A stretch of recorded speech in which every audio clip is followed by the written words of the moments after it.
Assalamualaikum dan salam sejahtera. Saya Rabiat Syafiqah Rehani binti Saripudin selaku wartawan TVPSS SMK Chini Timur.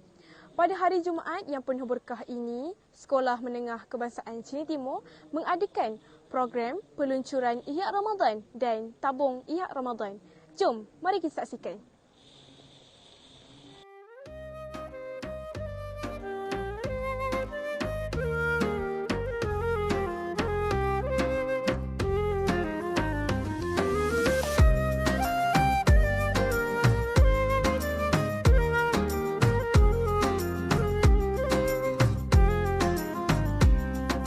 سال دمعي شوقا يا حبيبي إليك، فاض قلبي عشقا بالصلاة عليك، طارت روحي حبا في الحياة إليك، رام كل قربا سيدي لبيك، قلبي في المدينة وجد السكينة، قال يا نبينا السلام عليك، قلبي في المدينة وجد السكينة محمد.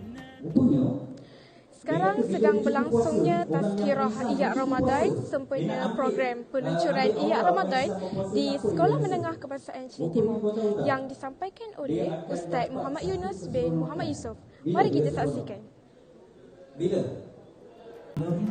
Seterusnya, guru seterusnya menjadi pelajar SMK Chini Timur